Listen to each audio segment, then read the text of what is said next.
Bismillah, salam alaikum wa rahmatullahi wa barakatuh. Bonjour tout le monde. Dans cette vidéo, je vais refaire le chapitre concernant l'immunité spécifique. L'immunité spécifique, c'est le contraire de l'immunité non spécifique qu'on a déjà vu, c'est-à-dire la phagocytose qui est assurée par les phagocytes. Les phagocytes sont de type, sont les polynucléaires et les mononucléaires, c'est-à-dire les deux types de globules blancs. Pour ces deux-là, ils s'attaquent aux virus et aux bactéries, c'est-à-dire aux corps étrangers, tous les éléments étrangers. Ils réussissent, la plupart du temps, réussissent à neutraliser ces envahisseurs, c'est-à-dire ces corps étrangers, mais parfois, ces espèces, ces microbes pathogènes réussissent à s'échapper et se produisent d'une façon très vite, ce qui provoque une infection qui est générale, et c'est ainsi que notre corps, notre système immunitaire fait appel à une autre méthode qui est l'immunité spécifique. L'immunité spécifique est assurée par le troisième type de globules blancs, c'est les lymphocytes. Et les lymphocytes sont de deux types. Il y a les lymphocytes B et les lymphocytes T. Premièrement, on va voir le rôle des lymphocytes B et après, on va voir le rôle des lymphocytes T. Pour mettre en évidence cette immunité spécifique, on va utiliser un document qui se trouve dans le livre en arabe. Voilà. Ici, on a un texte en arabe. نقراه. أجريت لشخص أصيب بمرض الكظاظ لأول مرة تحاليل دم فأعطت النتائج التالية. Ça veut dire qu'une personne est atteinte de tétanos, ça pour la première fois de sa vie. Les analyses ont donné des résultats suivants. وجود سمين الكظاظ في الدم وهو عنصر أجنبي عن الجسم، c'est-à-dire présence de toxines tétaniques dans le sang, et c'est un corps qui est étranger, c'est un élément étranger au corps de cette personne.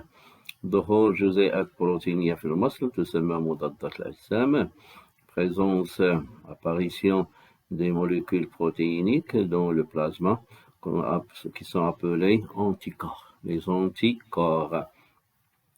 ارتفاع عدد الكريات البيضاء، augmentation du nombre de globules blancs. كل عنصر أجنبي عن الجسم تسبب في ظهور مضادات أجسام موجهة ضده تسمى مولد مضاد.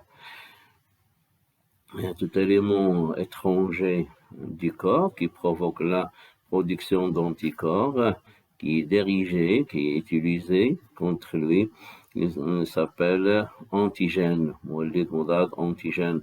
On a maintenant les deux termes qu'on va utiliser. Les anticorps, ce sont les éléments produits par les globules blancs, et le مولد مضاد, l'antigène, c'est les corps étrangers, comme les microbes, comme toute chose qui est étrangère à notre corps s'appelle, c'est un antigène. تعتبر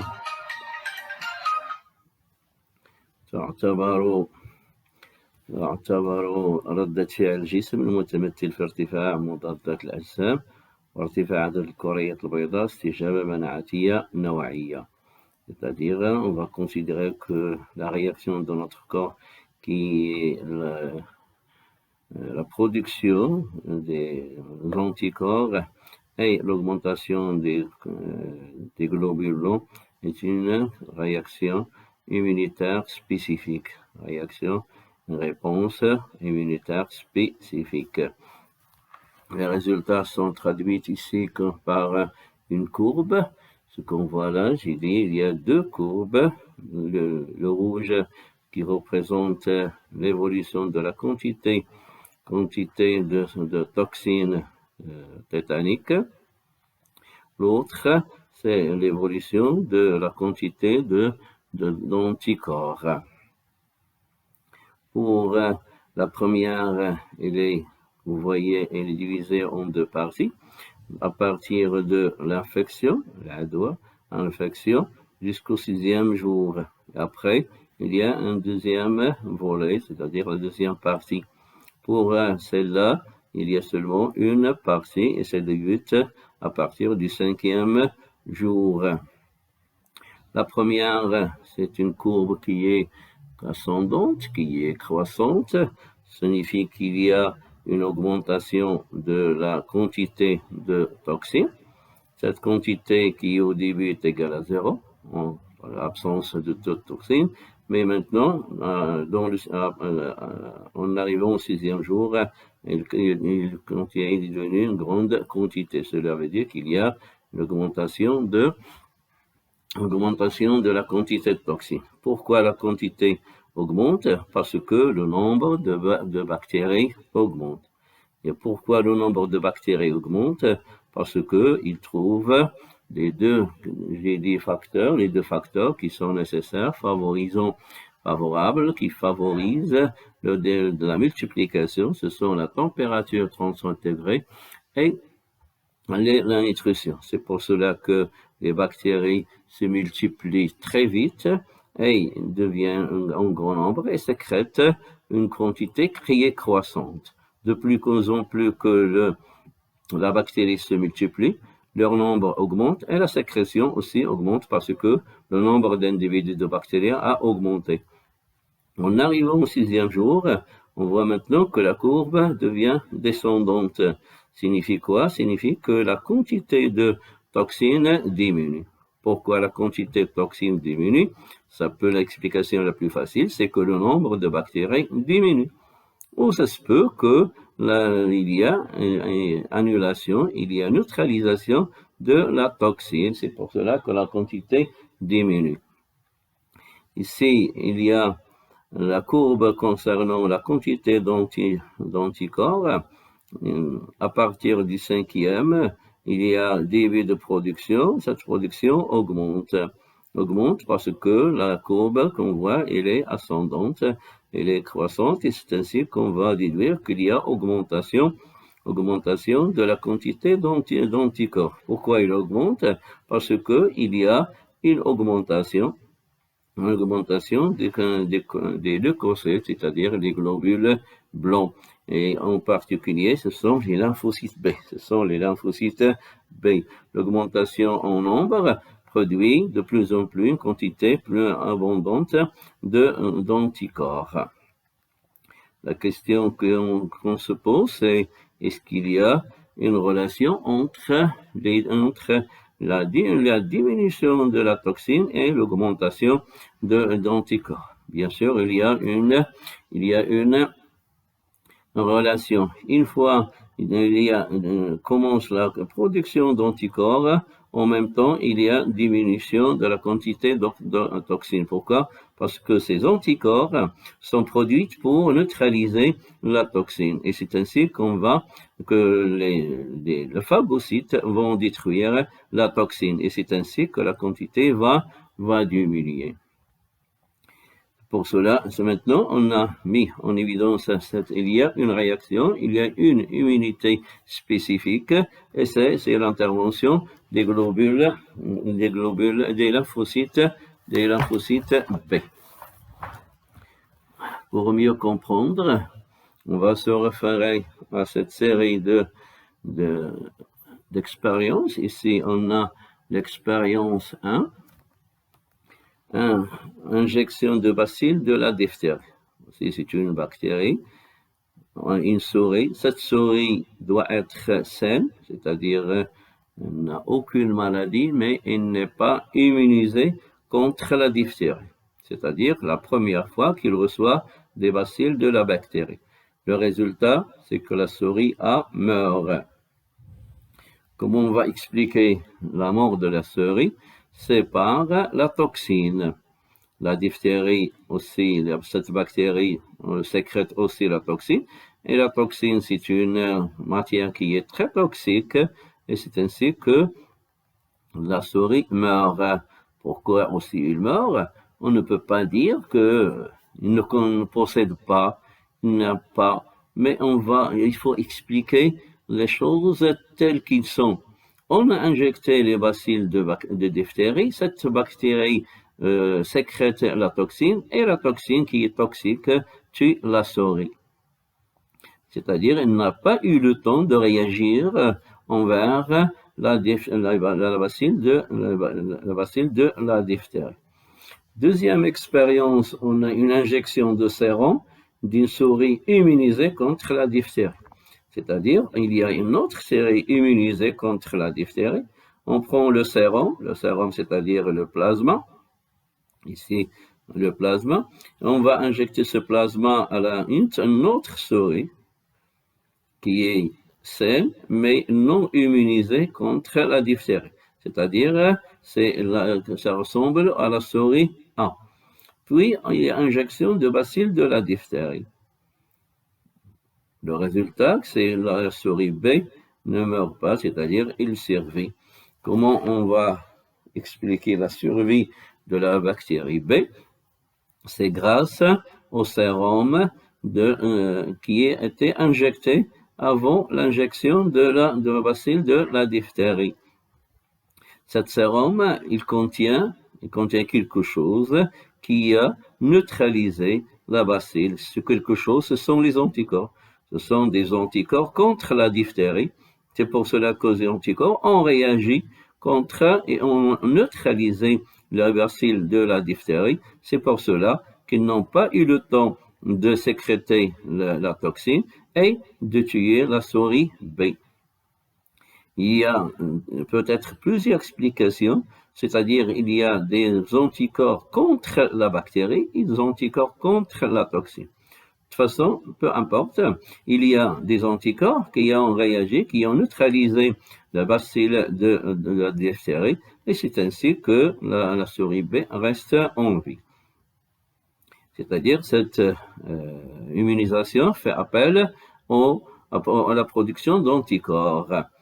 Pour la troisième expérience, injection de sérum d'une souris immunisée contre la diphtérie, c'est-à-dire le même sérum est injecté à une troisième souris. Cette troisième souris aussi, elle est non immunisée contre la diphtérie, non immunisée contre le tétanos, mais elle est saine. Après, il y a injection de bacilles de tétanos. Bacilles de tétanos. La souris C meurt. Pourquoi il meurt? Parce que il y a ici le bacille de tétanos. Le tétanos aussi sécrète la toxine. Et la toxine qui a tué la souris C, malgré qu'il a bénéficié de cette sérum. La question se pose, pourquoi cette sérum a sauvé la souris B, mais elle n'a pas sauvé la souris C? C'est le même sérum, c'est-à-dire il contient la même quantité d'anticorps, les mêmes anticorps. Mais ici, on a des anticorps qui sont dirigés contre la diphtérie. Or, ici, on a un autre antigène, c'est le bacille de tétanos. C'est-à-dire que ces anticorps produits contre la diphtérie n'ont aucun rôle contre le bacille de tétanos. C'est pour cela que le tétanos, les bactéries se sont développées, se sont multipliées et ils ont sécrété la toxine qui a tué la souris C. Qu'est-ce qu'on va déduire de cette expérience? Deux choses, c'est que l'immunisation peut être par l'utilisation d'anticorps. Et ces anticorps sont spécifiques. C'est une réaction immunitaire spécifique. Cela veut dire que les anticorps produits contre la diphtérie n'ont aucun rôle contre le bacille de tétanos. Et aussi, vice-versa, c'est-à-dire s'il y a des anticorps contre les bacilles de tétanos, ils n'auront aucun rôle contre le bacille de la diphtérie. C'est-à-dire, s'il y a une production d'un anticorps contre un antigène donné, cet anticorps sera toujours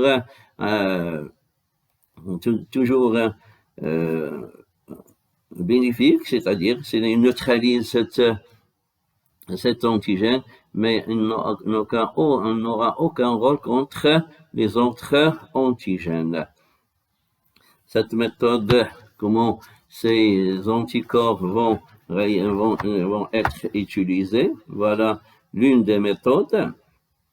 Ici, on voit, c'est une observation microscopique électronique d'un complexe humain, c'est-à-dire, ici, en rose, ce sont les antigènes, et en vert, ce sont les anticorps. C'est un complexe humain, c'est-à-dire qui regroupe les deux choses, les anticorps et les antigènes. Le rôle des antigènes maintenant, c'est regrouper. Et c'est ainsi se forme un grand amas formé de quoi? Formé d'anticorps et d'antigènes. Et comment on va être détruit ces antigènes? C'est les phagocytes, c'est-à-dire les polynucléaires et les mononucléaires qui vont agir, ils vont ingérer, ils vont phagocyter l'ensemble, ils vont détruire les antigènes et les anticorps. C'est pour cela que la diminution d'antigènes va être accompagnée aussi par la diminution d'anticorps. C'est l'une des méthodes, c'est à faire appel à la production d'anticorps, et ça avec les lymphocytes. Avec les lymphocytes B. Ici, on voit une photo microscopique aussi. Voilà une lymphocyte B, voilà des bactéries.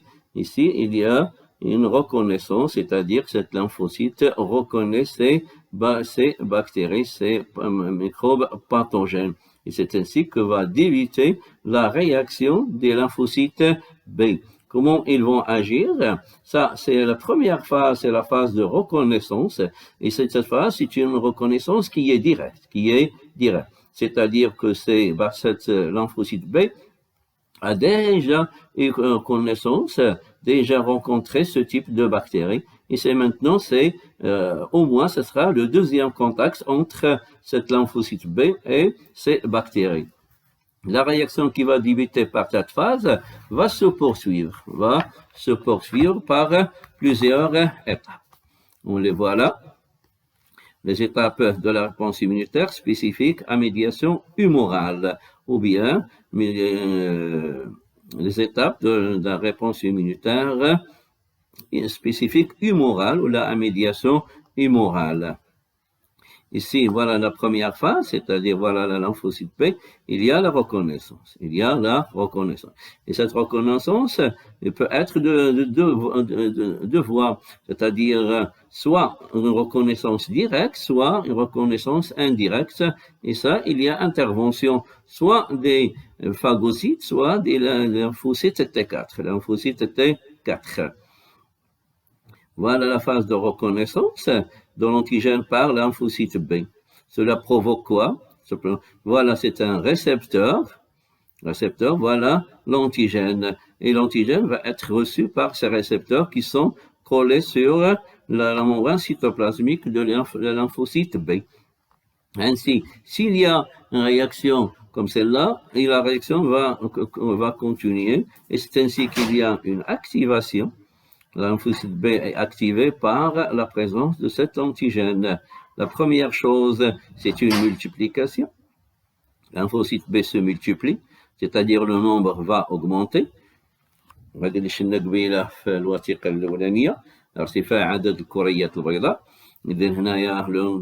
du nombre de lymphocytes B, c'est-à-dire le nombre va augmenter considérablement. Après, il y a une sécrétion, il y a une multiplication et il y a une séparation. Voilà une séparation, une division, c'est-à-dire formation des lymphocytes B mémoire. Après, ça continue, les lymphocytes B qui vont agir, vont sécréter les anticorps. vont sécréter les anticorps. Lymphocytes B sécrètent d'anticorps. Celles qui sécrètent les anticorps, on les appelle les plasmocytes. Les plasmocytes. Sinon, les plasmocytes, ce sont les lymphocytes B qui ont donné les anticorps. Deux termes d'une même chose. Un lymphocyte B, mais s'il passe au stade de la sécrétion des anticorps, on l'appelle des plasmocytes. Et maintenant, les anticorps vont attaquer, vont neutraliser le microbe, c'est-à-dire l'antigène en général. Comment il va faire? Il va se former ce complexe humain, c'est-à-dire il y a un rassemblement des antigènes par les anticorps. Et après, il y a l'intervention des phagocytes. Les phagocytes, c'est-à-dire les cellules blanches qui ont réagi en première phase, s'ils n'ont pas réussi à éliminer les microbes, ils restent toujours actifs. C'est pour cela que maintenant, il y a une relation, il y a une coopération entre les différentes cellules du système immunitaire. Les lymphocytes B produisent les anticorps rassemblent les antigènes et maintenant le rôle des phagocytes, c'est de phagocyter le tout. C'est ainsi qu'on va être détruit tout l'ensemble, les antigènes et les anticorps. C'est pour cela que les anticorps, leur nombre ici, il va diminuer. Cette réponse immunitaire qui fait intervenir les lymphocytes B. Les lymphocytes B s'appelle, c'est une réponse immunitaire spécifique, mais à médiation humorale ou bien humorale, spécifique humorale. Si on parle de cette réponse immunitaire qui fait humorale, c'est-à-dire on parle de l'intervention des lymphocytes B et ces lymphocytes B qui sécrètent les anticorps. Si vous avez dans un exercice où il y a intervention des anticorps, vous allez déduire qu'il y a intervention des lymphocytes B. Et la voie utilisée s'appelle la voie humorale ou bien à médiation humorale. Et c'est une réponse qui est spécifique. Cela veut dire quoi? Que les anticorps qui sont produits contre cet antigène seront toujours actifs contre cet antigène. Ils n'ont aucun rôle contre tous les autres antigènes qui peuvent intégrer le corps. Voilà, c'est la spécialisation des anticorps. Ici, il y a plusieurs étapes à retenir. La première, c'est la reconnaissance et l'activation. Après, il y a multiplication, c'est-à-dire il va y avoir augmentation du nombre. Troisième, c'est la différenciation, la séparation. La différenciation, c'est-à-dire ces lymphocytes vont se diviser en deux parties. Une partie ne vont pas intervenir, ce sont qui vont former lymphocyte B mémoire. Et les autres vont intervenir, c'est-à-dire ils sécrètent les anticorps, et après les anticorps vont neutraliser les antigènes, et c'est ainsi que, et après il y a intervention des phagocytes. Par cette façon, on peut éliminer les antigènes et c'est ainsi qu'on va revenir à l'état initial, c'est-à-dire zéro antigène dans notre corps. Première autre chose cette chose qui caractérise l'intervention des lymphocytes B. Ici, on parle de la mémoire immunitaire. Voilà la mémoire immunitaire, c'est-à-dire ce sont les lymphocytes B mémoire qui n'ont pas sécrété qui n'ont sécrété les antigènes. Ici, il y a un premier contact. Ici, il y a un deuxième contact. Au premier contact de l'antigène, il y a une réaction immunitaire et c'est la première fois. Vous voyez ici qu'il y a un certain temps, comme le premier graphe qu'on a vu déjà, c'est-à-dire il a fallu 5 jours ou bien 6 jours pour débuter la sécrétion des anticorps. Voilà, c'est la même chose. De 0 à 1, c'est une semaine.